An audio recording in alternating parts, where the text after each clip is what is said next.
কি নাম ছিল? সবাই বলেন কি নাম ছিল? আমার কথা বোঝেন বাবারা।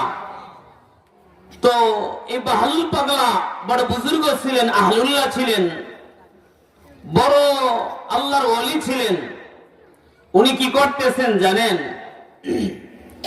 দেখছেন ওই যে বাহলুল পাগলা বুজুর্গ আহলুল্লাহ, এই কাদের ভিতরে একটা থলি, একটা ব্যাগ, ব্যাগের ভিতরে কিছু খেজুর আর একটা খাতা, একটা কলম, কয়েকটা টোকেন রাখা, আর ব্যাগ নিয়ে কাঁধে হাঁটতেছে আর বলতেছে, কি বলে জানেন? জান্নাতের টিকিট বিক্রি হয়, জান্নাতের টিকিট বিক্রি হয়, জান্নাতের টিকিট কিনবা নাকি তোমরা?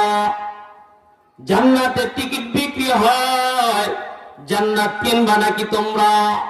রাস্তা দিয়ে হাঁটে, বাজার দিয়ে হাঁটে আর বলে জান্নাতের টিকিট বিক্রি হয়, জান্নাতের টিকিট কিনবা নাকি? কি আছো?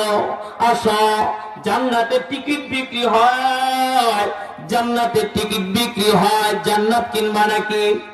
হাঁটতেছে হাঁটতেছে বাচ্চা হারুনুর রশিদের স্ত্রী জুবাইদার সঙ্গে মোলাকাত হয়ে গেল। আর আমরা জানি বাবারা যে মাদের মন অত্যন্ত কোমল, নরম। যখনই বলতেছে জান্নাতের টিকিট বিক্রি হয়, জান্নাতের টিকিট কিনবা নাকি, অমনিতে যখন মোলাকাত হয়ে গেল বাচ্চা হারুন রশিদের স্ত্রীর সঙ্গে জুবাইদার সঙ্গে সাক্ষাৎ হয়ে গেল। বাচ্চা হারুন রশিদকে বলে, আমাকে একটা জান্নাতের টিকিট ক্রয় করে দাও, কিনে দাও।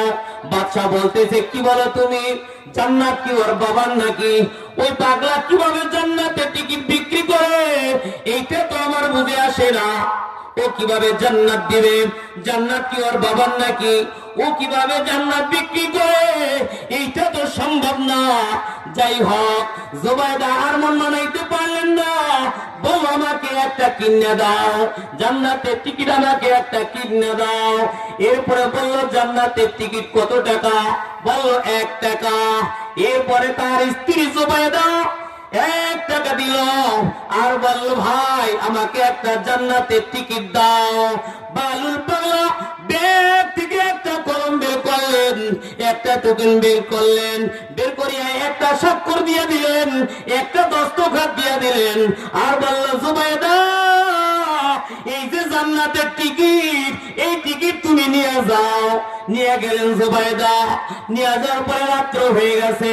রাতের বেলা বাচ্চা হারুন রশিদ ঘুমাই দেখতেছে, স্বপ্নের জগতে দেখতেছে, ঘুমের মাঝে স্বপ্নের ভিতরে দেখতেছে